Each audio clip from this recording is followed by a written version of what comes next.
পুলিশের নতুন মহাপরিদর্শক মইনুল ইসলাম রাষ্ট্রপতি মোহাম্মদ শাহাবুদ্দিনের সাথে সাক্ষাৎ করেছেন। দুপুরে রাষ্ট্রপতি ভবনে সাক্ষাৎ করেন পুলিশের নতুন আইজিপি। এ সময় দেশের সাম্প্রতিক নানা বিষয়ে আলোচনা করেন তিনি। কালার এক্সপার্ট, জর্জ স্যাপ এবং মাইল্ড অন হ্যান্ডস টেকনোলজি সমৃদ্ধ অরিক্স ক্রিস্টাল ওয়াশ আপনার লন্ড্রি এক্সপার্ট। পুলিশের নতুন মহাপরিদর্শক হিসেবে নিয়োগ পেয়ে রাষ্ট্রপতির সাথে সাক্ষাৎ করেন।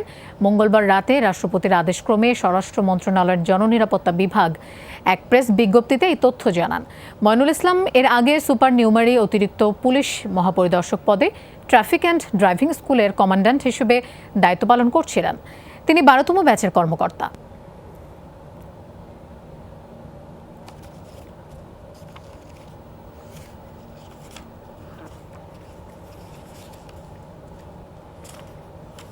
নিজেদের ভুল ত্রুটি কাটিয়ে ওঠে একত্রিতভাবে সুশৃঙ্খলতার সাথে দুর্যোগকে মোকাবেলা করা, এবং তা করতে হবে এখনই। কিছু দুর্বৃত্তের সংঘবদ্ধ আক্রমণের শিকার হয়ে বাংলাদেশ পুলিশের কি মাঠ, কি সদর দপ্তর, সকল পর্যায়ে একটা শূন্যতা দেখা দিয়েছে। যে দুর্যোগ আমরা মোকাবেলা করছি, ইনশাআল্লাহ আমরা এটা কাটিয়ে উঠব, এবং আমরা আবারও আমাদের মর্যাদা নিয়ে সমাজ ও রাষ্ট্রে আমাদের সক্ষমতাকে প্রমাণ করব।